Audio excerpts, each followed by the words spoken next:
Sembalang. Ya. Balap nih. Oke, jadi tujuan untuk safety riding kali ini yaitu sudah beberapa member GSX itu kecelakaan ya, laka ya. Jadi ini yang perlu kita cegah lebih dini untuk di Tangsel ini. Bagaimana sih prosedur yang benar? Oke, jadi yang pertama ada dua hal yang perlu diperhatikan. Ini versi Polantas, bukan versi saya. Jadi memang saya komunitas saya yang sebelumnya itu memang pernah mengundang Polantas untuk menjelaskan safety riding yang benar. Jadi yang pertama dua hal yang amat sangat wajib diperhatikan, yaitu sebelum kita naik motor ini kita harus tahu bahwa motor ini dilindungi oleh hukum ya. Jadi kita nggak bisa langsung asal naik gini aja, itu salah. Jadi apa yang perlu diperhatikan? Yaitu yang pertama STNK. STNK. Kalau kita udah punya STNK, berarti motor ini sudah dilindungi oleh hukum. Berarti sah untuk dinaiki ya. Terus kalau STNK udah ada, kita bisa nggak langsung naik di atas motor? Jadi masih tetap tidak boleh. SIM. Jadi harus ada SIM. Jadi dua hal ini yang dilindungi hukum. Motor dilindungi hukum, kita pun dilindungi hukum. Jadi ketika misalkan kita tabrakan atau crash dengan motor lain ataupun pengendara lain, yang perlu kalian tanyakan itu SIM dan surat kendaraan. Kalau dia misalkan kita yang salah, tapi dia nggak punya SIM, itu dia tetap salah di mata hukum. Mau kita tabrak sampai mati, dia nggak punya SIM, kita tetap benar. Nah, itu yang dijelaskan dari kepolisian, tapi juga kalau bisa jangan sampai ya, jangan sampai. Nah,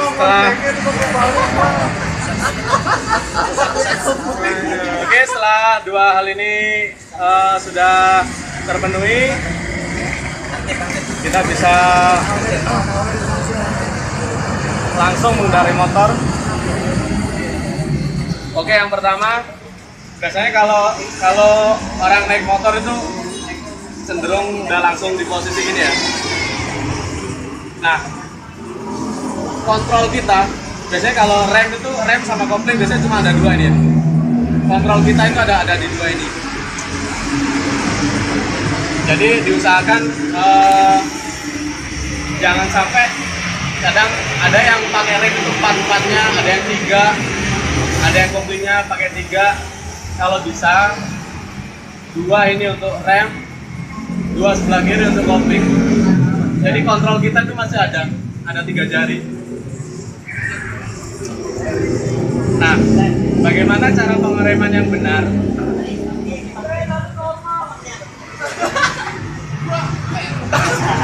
Motor ini dilengkapi dengan 2 rem depan belakang sama-sama cakram.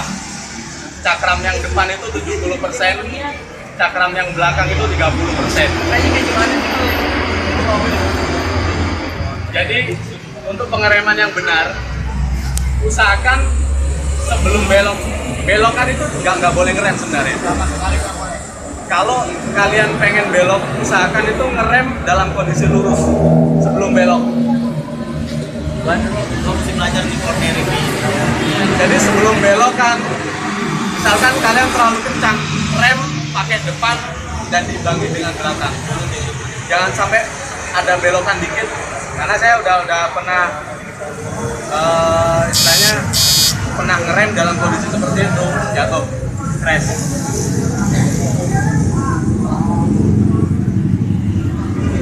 Nah, kenapa tidak boleh mengerem dengan rem depan pada saat menikung?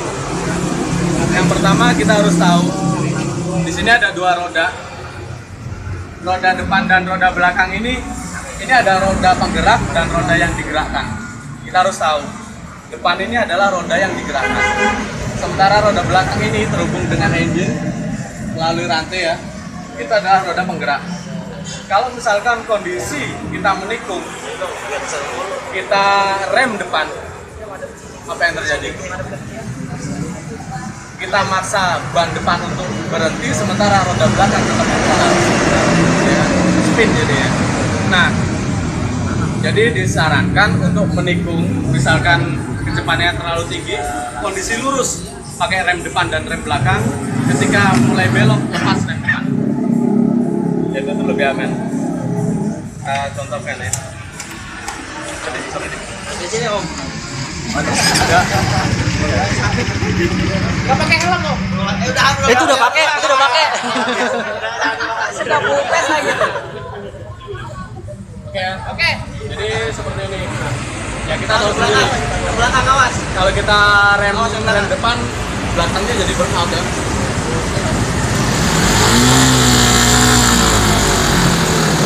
Oh, langsung. Awas. Jangan. Jadi kalau kondisi nikung kita pakai rem depan, ya sorry ini ya nggak bisa bergerak. Itu berbahaya sekali. Tapi kalau misalkan kita rem belakang, depan nggak akan masih aman lah istilahnya ya, masih aman.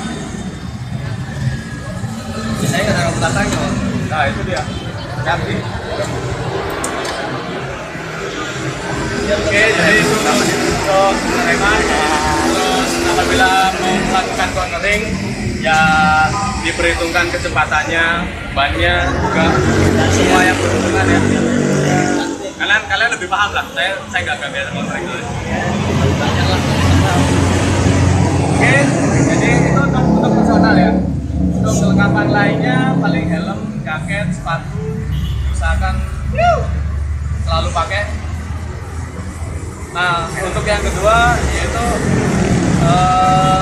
touring, masalah touring.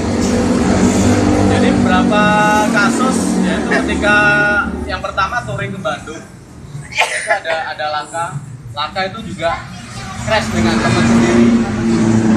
Terus kayak kemarin yang waktu ke Anyer itu crash. Terus kemarin yang waktu ke Sentul juga crash. Itu karena sinyal atau rambu-rambu dari full rider yang di depan itu tidak sampai ke belakang. Kalau menurut saya seperti itu. Jadi untuk teman-teman, yang pertama saya akan menjelaskan mengenai susunan dari SRO, Safety Riding Officer itu apa saja. Jadi yang pertama itu ada full rider. Bahasa aslinya itu forager. Forager itu dari bahasa Belanda yaitu penunggang kuda. Nah, sekarang full rider.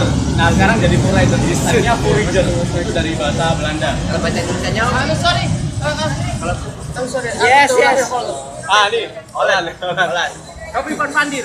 Oke, jadi yang pertama full rider. Apa fungsi full rider? Full rider itu apa? Full rider itu adalah orang-orang yang di depan yang mengontrol kecepatan dalam touring, yang mengetahui mengetahui medan ketika kita touring. Yang kedua ada road captain. Kalau kita sering bilang RC.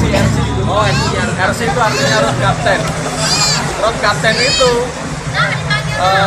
dia yang bertanggung jawab di dalam rombongan touring itu, yang bertanggung jawab terhadap keselamatan, terhadap apapun. Ketika misalkan ada salah satu anggota yang kena tilang, dia yang bertanggung jawab. Ada satu yang crash, dia yang bertanggung jawab. Dia orang pertama yang ada di depan yang bertanggung jawab. Nah, posisi RC di mana? Posisi RC itu bebas.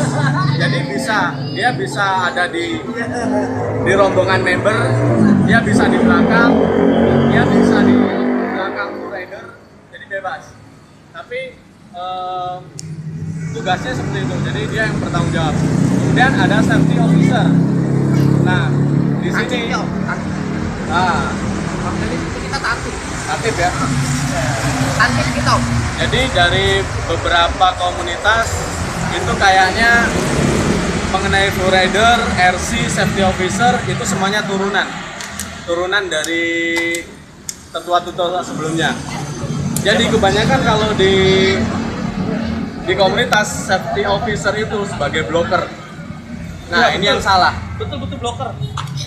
Itu yang salah sebagai blocker. Ketika ada misalkan pertigaan dia yang lari duluan nutup. Nah, itu salah. Pertama, kita komunitas, kita harusnya lebih tahu dan lebih paham mengenai tata cara berkendara yang benar. Bukan kita mengambil alih hak orang lain. Ketika ada pertigaan, harusnya orang itu jalan, kita tutup. Nah, itu salah. Kalau kita sebagai pengendara yang umum, kita begitukan tuh sakit. Galak ya bahasanya. Nah, jadi waktu itu saya ada undangan dari komunitas atau klub Thunder ya, kalau saya nggak salah klub Thunder, juga diundang dari brotherhood yang lain. Kita bahas masalah ini. Jadi mulai dari pembahasan itu ditiadakan blocker, dan nggak ada blocker. Jadi safety officer itu tugasnya apa? Safety officer itu tugasnya dia membawahi beberapa motor. Misalkan ada 20 motor, berarti ada 4 safety officer. Satu safety officer megang 5 motor.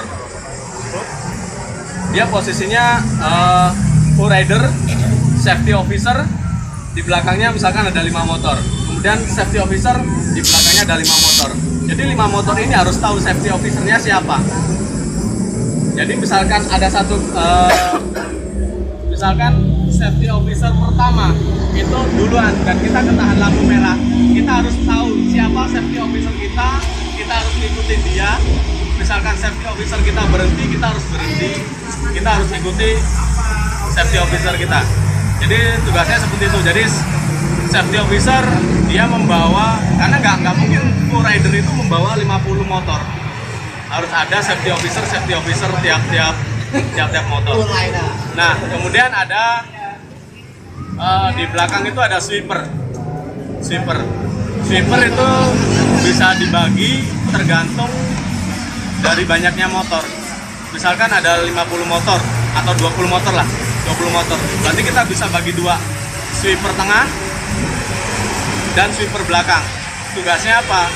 Sweeper belakang ketika ada masalah di rombongan katakanlah 11 ke atas, itu dia lari ke depan, kasih tahu sweeper tengah untuk sweeper tengah ini ngabari full ridernya ada yang laka, tolong kurangi kecepatan atau berhenti gitu ya. Nah, itu dia. Dan juga sweeper ini tugasnya untuk merapikan barisan apabila ada yang istilahnya safety officer 5 motor 1, 2, 3, 4, 5, nomor 5 nyalip ke nomor 3. Biasanya kadang nggak sabaran ya. Iya. Kemudian keluar jalur nyalip, potong. Itu tugasnya sweeper untuk merapikan. Kalau perlu dikepak-kepak malahnya. Itu tantip om. Nah, itu. Tantip om. Tantip. Nah, itu Medo tantip kita. tantip om. Di sini tugasnya sweeper. Oh, sweeper. Kemudian ada medical officer. Itu biasanya Bang Dadut ya? Iya, P3K. Medical officer dan technical officer. Technical officer biasanya paling belakang Bang Meril, biasanya bawa kunci-kunci. Kunci-kunci. Iya. Ya sedikitnya kita sedikitnya sudah memenuhi syarat ya. Sedikit om. Sedikit. Jadi kembali lagi masalah safety officer ini kita harus luruskan. Di sini di komunitas itu ketika touring nggak ada yang namanya blocking kendaraan lain. Diutamakan kita jalan di sebelah kiri. Kalaupun kita harus nyalip, kita tetap ikuti full rider lah. Full rider yang tahu. Kemudian safety officer ngikutin full rider, baru motor-motor yang lain ngikutin. Oke, misalkan ketahan di lampu merah. Oh iya om, ya bener tuh om, saya mau nanya. Kalau misalnya barisan kayak tadi 20 motor, ya kan? Terus, nah ketahan lah nih 9 motor. Nanti 11 motor apa tetap lanjut apa? Ya 9 motor ini ditungguin. Nah, itu dia. Jadi ketika ada misalkan setengah dari rombongan itu ketahan lampu merah, jadi full rider di depan nih. Rider di depan karena dia ngerasa dapat lampu hijau, dia di depan. Kemudian 10 motor lainnya ngikutin. Ketika ada di safety officer keempat ketiga berarti ya. Safety officer ketiga ketahan lampu merah, itu Itu caranya gampang. Member dari safety officer kedua, misalkan safety officer pertama 5 motor, safety officer kedua 5 motor. Yang paling belakang ini kurangi kecepatan. Itu tugasnya kita nggak boleh nutup spion. Saya banget om. Nah, ini tugasnya semua member, jangan pernah nutup spion. Bisa dicopotin om. Kalau bisa jangan. Ditutup lagi. Kalau ditutup kenapa masalahnya om? Kelihatan om. Karena gini, rider di depan, rider di depan, itu tidak bisa mengawasi puluhan motor di belakang. Jadi yang dia bisa lihat itu sekitar 2-3 motor di belakang melalui spion. Jadi ketika ada kasus seperti itu, ketahan lampu merah, motor yang paling belakang kurangi kecepatan. Motor berikutnya ngelihat dari spion. Oh, Om Agil kurangi kecepatan. Saya harus kurangi kecepatan. Motor berikutnya gitu juga, kurangi kecepatan sampai di depan. Nah, itu tugasnya rider itu memang benar-benar harus jeli lihat member yang lain. Itu gunanya Itu nggak ada spion. blocking, nggak ada apa. Pokoknya misalkan ketahan di tikungan atau lampu merah, biarin aja nggak apa-apa. Lanjut nggak usah ngeliatin sini. Jadi member yang paling belakang itu harus kurangin kecepatan. Untuk kecepatan itu maksimal berapa om? Nah, seperti kan Ya kan kita kan di sini kan di sini kan katanya udah di pol atas kan om. Kita kan berarti